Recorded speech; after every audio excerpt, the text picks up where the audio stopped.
नमस्कार, देवभूमि समाचार में स्वागत है आपका। मैं हूं आपके साथ प्रियंका मिश्रा। बुलेटिन की करेंगे शुरुआत। बुधवार को मुख्यमंत्री पुष्कर सिंह धामी की अध्यक्षता में वनाग्नि की रोकथाम, 4 धाम यात्रा और मानसून सीजन में आपदा प्रबंधन की तैयारी के संबंध में समीक्षा बैठक की गई, जिसमें वन विभाग, आपदा प्रबंधन प्राधिकरण, एसडीआरएफ, एनडीआरएफ, स्वास्थ्य विभाग और पेयजल विभाग के अधिकारियों के साथ समीक्षा की गई। आपको बता दें कि मुख्यमंत्री पुष्कर सिंह धामी ने प्रदेश में बढ़ती वनाग्नि की घटना को रोकने के लिए संबंधित वन अधिकारियों को फील्ड में काम करने के निर्देश दिए हैं। साथ ही उन्होंने कहा है कि वनाग्नि से निपटने के लिए सभी प्रयास किए जा रहे हैं। सरकार सभी चीजों की मॉनिटरिंग कर रही है।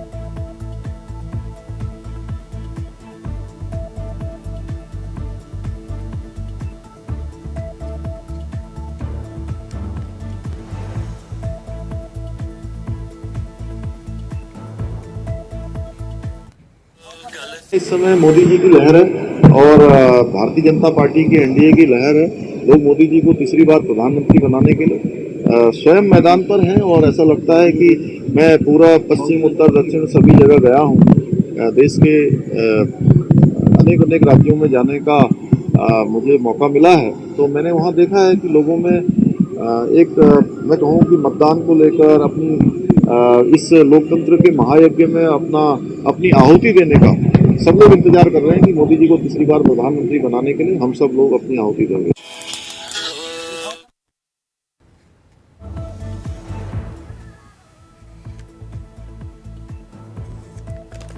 तो मुख्यमंत्री पुष्कर सिंह धामी ने एक तरफ समीक्षा बैठक की, तो वहीं दूसरी तरफ पिरुल की पत्तियां इकट्ठा कर स्थानीय लोगों को, गांव के लोगों को यह संदेश भी देने की कोशिश की है कि कहीं ना कहीं जिम्मेदारी सभी की है और सभी को मिलजुल कर इस समस्या से निपटने के साधन ढूंढने होंगे। इसी खबर पर हमारे साथ देहरादून से संवाददाता अभय कैतुरा भी जुड़ चुके हैं। जी अभय, जिस तरह से मुख्यमंत्री पुष्कर सिंह धामी ने समीक्षा बैठक की है, तमाम तैयारियों के जायजे के साथ ही साथ वनाग्नि को लेकर भी बैठक की गई है, क्या कुछ खास निकलकर सामने आ रहा है?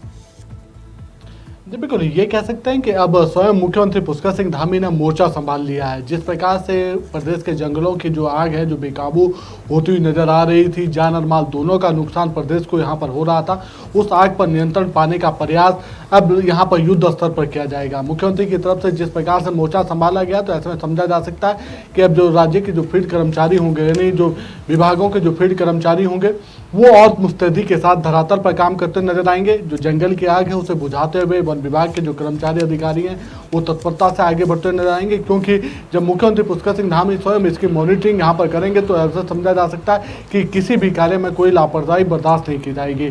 साथ ही ये कहा जा सकता है कि जो जनपदों के जो दूसरे जो विभाग है, जिला प्रशासन जो अंदर जो दूसरे विभाग आते हैं, उन विभागों से भी समन्वय बनाने का काम यहाँ पर किया जाएगा, ताकि सभी के मिलकर सभी के जनसहयोग से इस आग पर नियंत्रण पाया जा सके और जो जान और माल का नुकसान प्रदेश को हो रहा है उससे राज्य को बचाया जा सके।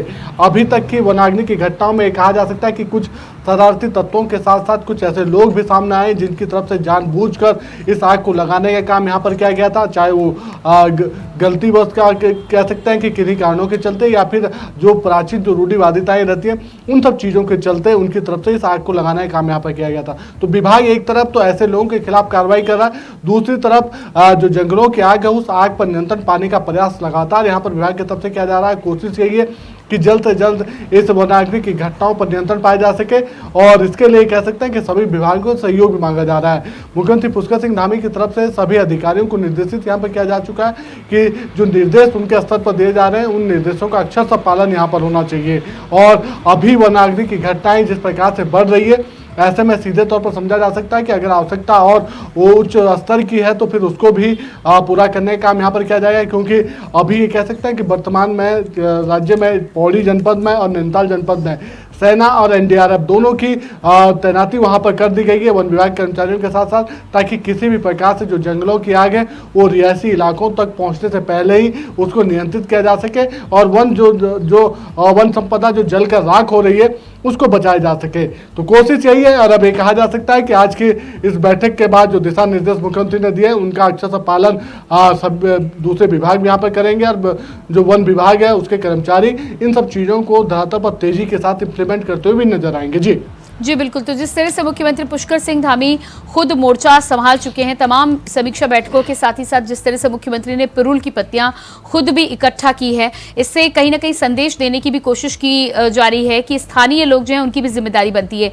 क्या लगता है आपको, क्या इसका फर्क पड़ेगा और क्या स्थानीय लोग भी अपनी जिम्मेदारी निभाकर इसमें एक अहम भूमिका निभा सकते हैं? तो बिल्कुल ये कह सकते हैं कि मुख्यमंत्री की तरफ से जो संदेश देने का काम किया गया, उस संदेश को लोगों को बड़े स्तर पर समझने की आवश्यकता है। खासतौर पर उन ग्राम पंचायतों पे जहां पर जंगल है, जिनके आसपास जंगल है या चीड़ के जो जंगल सबसे ज़्यादा जिन क्षेत्रों में, वहां के रहने वाले लोगों को ये बात समझने की आवश्यकता होगी कि बढ़ते हुए तापमान के साथ साथ जो चीड़ की जो पत्तियाँ होती है, चीड़ के पेड़ की, जिसको पिरूल कहा जाता है, उनको एक जगह इकट्ठा करने में ही सबसे बड़ी भलाई है। क्योंकि अगर वो धरातल पर इस तरह से फैली रहेंगे तो फिर जो आग लगने की जो संभावना है वो सबसे ज्यादा उन क्षेत्रों में वहां पर बढ़ जाती है। अगर उन पिरूल की पत्तियों को इकट्ठा करने का काम वहां पर किया जाता है तो ना आग फैल पाएगी और ना दूसरे जो नुकसान उस जंगल में वहां पर होता है चीड़ की पत्तियों के चलते, वो उससे बचा जा सकता है। तो ये समझा जा सकता है कि मुख्यमंत्री ने जो धरातल पर यानी रुद्रप्रयाग में पहुंचने के बाद जिस प्रकार से लोगों को संदेश देने का काम वहां पर किया, तो ऐसे में संदेश जन जन तक पहुंचाने की आवश्यकता है। खासतौर पर उन वन पंचायतों पर जहां पर जंगल जिनकी जिम्मेदारी उन जंगलों को बचाने की है। तो बड़ा कोशिश ये कह सकते हैं मुख्यमंत्री पुष्कर सिंह धामी जब मोर्चा स्वयं संभाल रहे हैं तो फिर हर उस चीज को करने का काम उनकी तरफ से किया जा रहा है जो जंगलों की आग को भी बचाने और लोगों को भी जागरूक करने का काम यहाँ पर कर रहे हैं। जी बिल्कुल, तो जिस तरह से मुख्यमंत्री लगातार वनाग्नि को लेकर अब गंभीर हैं, लगातार इस पर समीक्षा बैठक की जा रही है। इसके अलावा आग बुझाने के साथ ही साथ 10 मई से जिस तरह से चारधाम की यात्रा की शुरुआत हो रही है, यात्रा की शुरुआत को लेकर भी ऑफलाइन रजिस्ट्रेशन काउंटर खुल चुके हैं। क्या लग रहा है आपको यात्रा की तैयारियों के साथ ही साथ इससे पहले सड़क स्तर पर या दुर्गम मार्ग स्तर पर जो कमियां रह गई थी या जो तैयारियां बाकी थी, वो तैयारियां क्या पूरी कर ली गई हैं? उनको लेकर क्या कुछ जानकारी है? देखिए, जहां पर कमियां रह चुकी है उन कमियों को समय रहते दुरुस्त करने के निर्देश मुख्यमंत्री की तरफ से दिए गए। अभी भी ये कह सकते हैं कि चारधाम यात्रा को शुरू होने में 48 घंटे से ज़्यादा का समय यहाँ पर बचा हुआ है। ऐसे में हर उस छोटी चीज़ को जहाँ से यात्रा वो सुगम बनाया जा सकता है और जो नए विकल्प है, किसी भी विपदा से निपटने के जो नए विकल्प हैं, उन विकल्पों पर भी कार्य योजना बनाने के लिए मुख्यमंत्री की तरफ से निर्देशित किया जा चुका है। चारधाम यात्रा की शुरुआत 10 मई से हो रही है, तो ऐसे में कोशिश यही है सरकार और प्रशासन की कि जो यात्री यहाँ पर आएंगे, जो श्रद्धालु यहाँ पर आएंगे, उनकी यात्रा सुगम हो सके, सरल हो सके और उत्तराखंड राज्य की जो छवि है उस स्वच्छ छवि को, सुंदर छवि को लेकर उन लोगों की यात्रा समाप्त यहाँ पर हो और जब वो अपने प्रदेशों में जाएं तो कम से कम सरकार के उन कोशिशों की तारीफ अवश्य करें जो उनके लिए सरकार की तरफ से यहाँ पर की गई थी। और चारधाम यात्रा मार्गों को दुरुस्त करने के लिए इसके अलावा जो हेल्प डेस्क वहाँ पर बनाए गए हैं, जो स्वास्थ्य पॉइंट वहाँ पर बनाए गए हैं, हेल्थ के पॉइंट वहाँ पर बनाए गए हैं या आरटीओ के जो चेकिंग पॉइंट है उन पर किस प्रकार से तैनाती वहाँ पर दी जा सकती है, कैसे उन यात्रियों को सुविधाएं वहाँ पर मुहैया कराई जा सकती है, उसको लेकर भी आज दिशा निर्देश यहाँ पर दिए गए। स्वयं मुख्यमंत्री पुष्कर जी, अबे आप बने रहिएगा हमारे साथ। तो कहीं ना कहीं वनाग्नि के साथ ही साथ चारधाम की यात्रा को लेकर भी मुख्यमंत्री पुष्कर सिंह धामी ने खुद मोर्चा संभाला और उसके बाद बात करेंगे अगली खबर को लेकर। खबर रुद्रप्रयाग से सामने आ रही है, जहां सीएम धामी ने रुद्रप्रयाग के जंगल में बिखरी हुई पिरूल की पत्तियों को एकत्र करते हुए जन जन को इसके साथ जुड़ने का संदेश दिया है। साथ ही पिरूल की सूखी पत्तियां वनाग्नि का सबसे बड़ा कारण बनती हैं। साथ ही उन्होंने कहा कि मेरे प्रदेश की समस्त जनता से अनुरोध है कि आप भी अपने आसपास जंगलों को बचाने के लिए युवक मंगल दल, महिला मंगल दल, स्वयं सहायता समूहों के साथ मिलकर बड़े स्तर पर इसे अभियान के रूप में संचालित करने का प्रयास करें। साथ ही वनाग्नि को रोकने के लिए सरकार पिरूल लाओ पैसे पाओ मिशन पर भी कार्य कर रही है। इस मिशन के तहत जंगल की आग को कम करने के उद्देश्य से पिरूल कलेक्शन सेंटर 50 रुपए किलो की दर से पिरूल खरीदे जाएंगे। इस मिशन का संचालन पॉल्यूशन कंट्रोल बोर्ड के द्वारा किया जाएगा। इसके लिए 50 करोड़ का कॉपर्स फंड पृथक रूप से रखा जाएगा।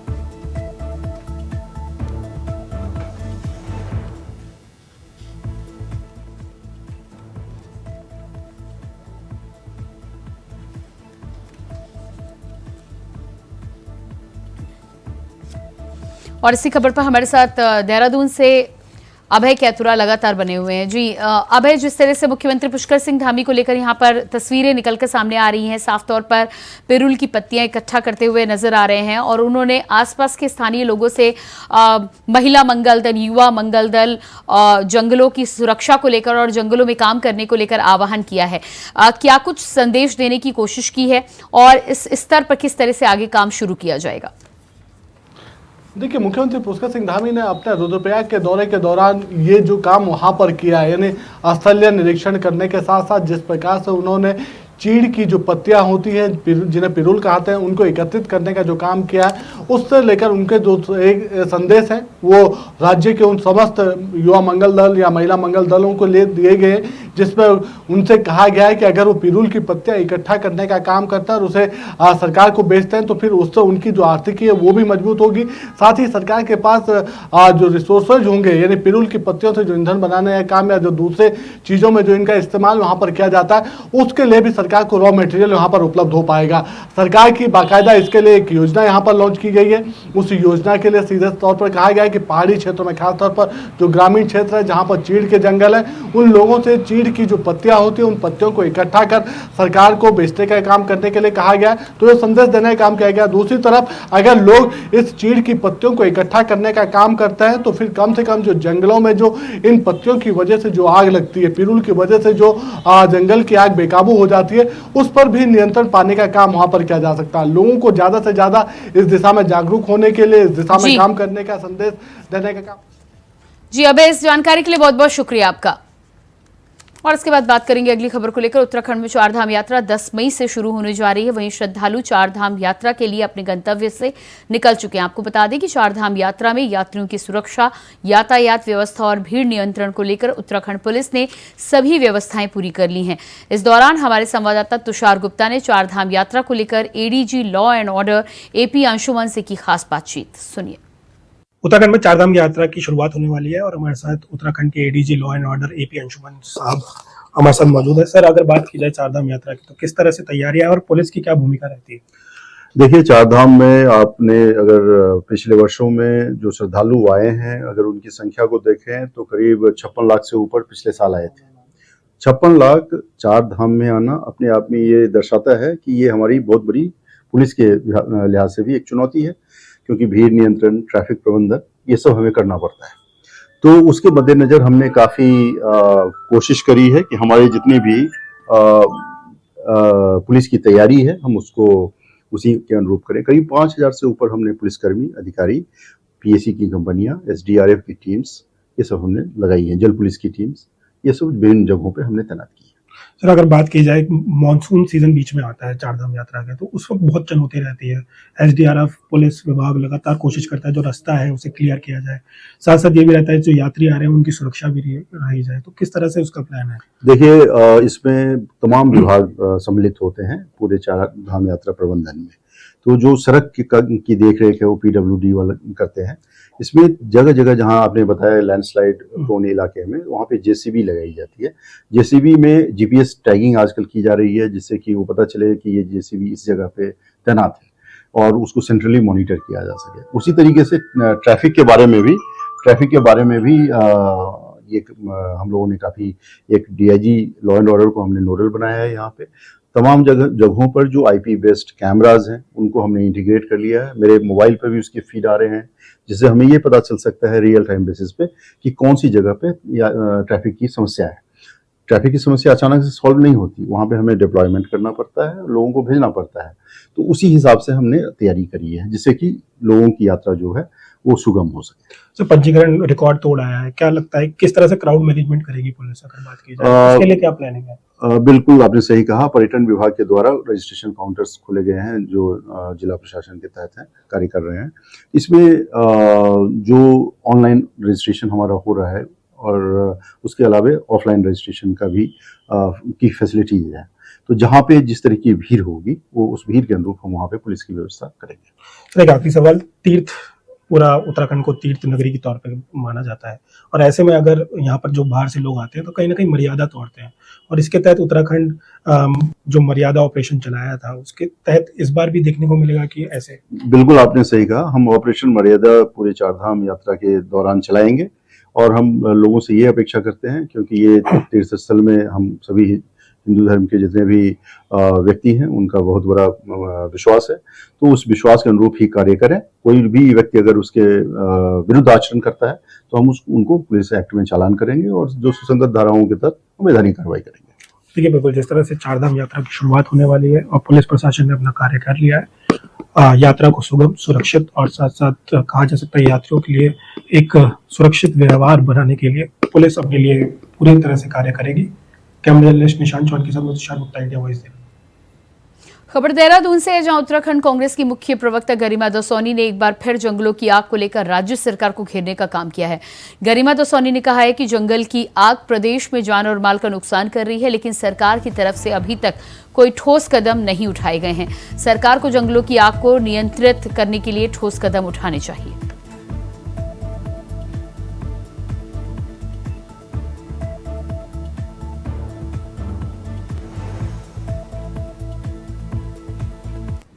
लगातार 19 अप्रैल से जब से चुनाव खत्म हुए हैं उत्तराखंड के, आप देश के हर प्रांत में एक स्टार प्रचारक की तरह घूम रहे हैं और अपनी पार्टी का प्रचार कर रहे हैं।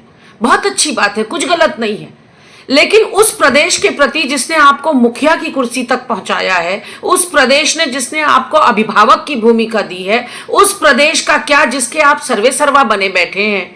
उस प्रदेश में 900 से ज्यादा वनाग्नि की घटनाएं हो गई। उस प्रदेश में 1500 हेक्टेयर से ज्यादा जंगल जलकर खाक हो गए। आपकी रूह नहीं कांपती? आपके पैर अपने प्रदेश की तरफ नहीं मुड़ते? आपको उस फ्लोरा फोना का ध्यान नहीं आता, उन वन्य जीवों का ध्यान नहीं आता जो उसमें जलकर खाक हो रहे हैं? 4 इंसानी जाने तक हताहत हो गई। कुछ तो सुध ले लीजिए अपने उस प्रदेश की जिसने आपको सब कुछ सौंप रखा है, जिसने आपको पिता की भूमिका में रखा है। हम ओजोन कवर देते हैं, हम ऑक्सीजन लेयर देते हैं पूरे उत्तर भारत को, पूरे नॉर्दर्न इंडिया का ऑक्सीजन हमसे जाता है। यह योगदान है हमारा पर्यावरण के प्रति। और 1500 हेक्टेयर का मतलब आप समझ सकते हैं कि जब तक आप लौटेंगे शायद सब कुछ खत्म हो चुका होगा। क्यों रोंगटे नहीं खड़े हो रहे हैं? क्यों मन बेचैन नहीं हो रहा है आपका अपने प्रदेश के लिए? अपनी पार्टी को जीत दिलाते दिलाते उत्तराखंड को।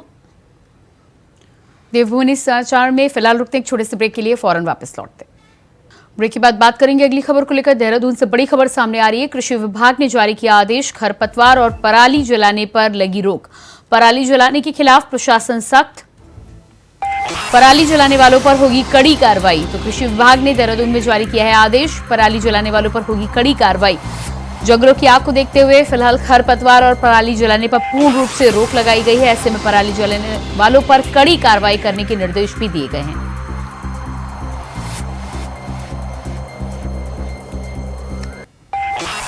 देहरादून में आदेश जारी कर इस बात का संदेश दिया गया है। कृषि विभाग ने आदेश जारी किया है, पराली जलाने वालों पर होगी कड़ी कार्रवाई।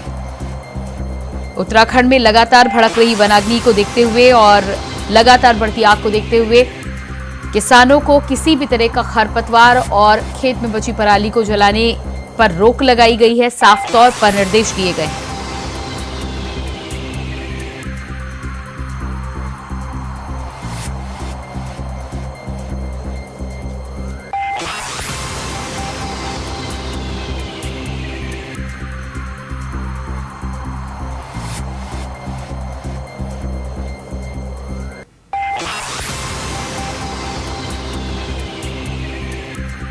कृषि विभाग ने आदेश जारी कर किसानों को खरपतवार और पराली जलाने पर रोक लगाने की बात कही है। ये सूचना किसानों तक पहुंचाई गई है। साथ ही साथ जानकारी दी गई है कि अगर किसी भी तरह की पराली जलाते हुए किसानों को पाया जाता है तो उनके खिलाफ प्रशासन सख्त कार्रवाई करेगा।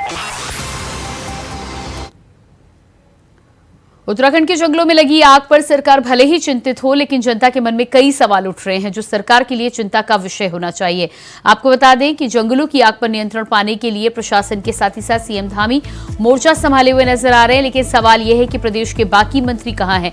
विपक्ष की तरफ से लगातार इस बात को उठाने का काम किया जा रहा है कि मुख्यमंत्री तो मोर्चा संभाले हुए हैं, लेकिन मुख्यमंत्री को यह भी देखना चाहिए कि उनके साथ एक भी मंत्री इस घड़ी में मौजूद नहीं है।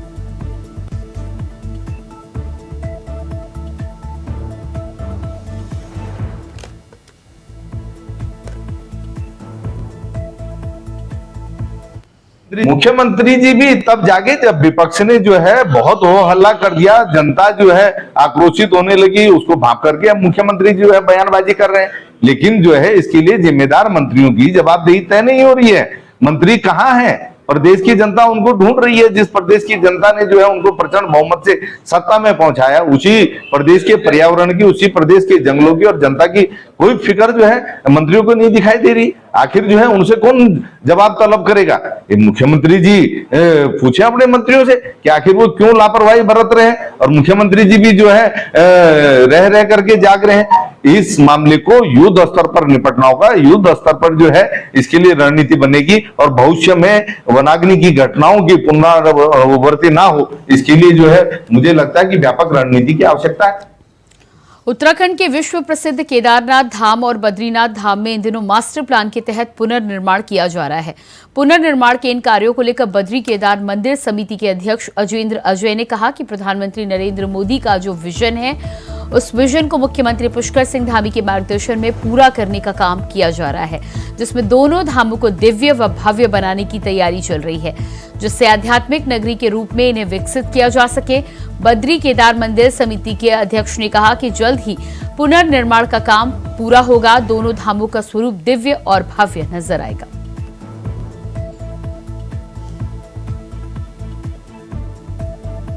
बद्रीनाथ में और केदारनाथ धाम में माननीय प्रधानमंत्री जी के विजन के अनुरूप और माननीय मुख्यमंत्री जी के मार्गदर्शन में मास्टर प्लान को लेकर के विस्तृत वहां पर पुनर्निर्माण के कार्य चल रहे हैं।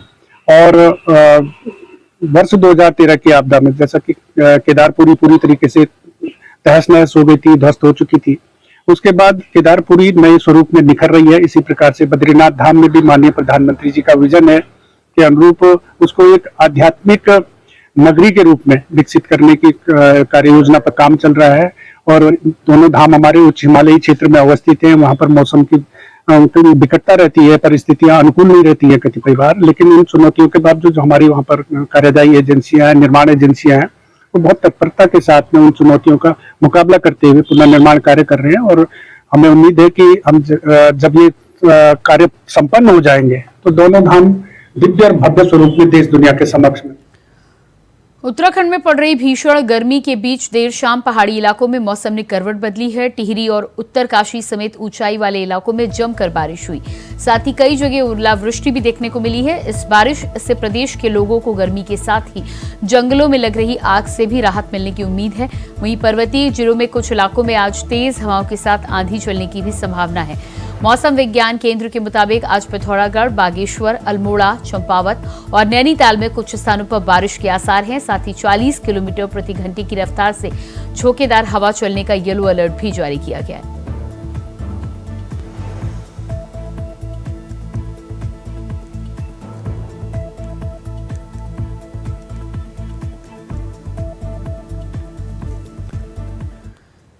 और इसी के साथ फिलहाल देवभूमि समाचार में इतना ही। खबरों का सिलसिला जारी रहेगा। नमस्कार।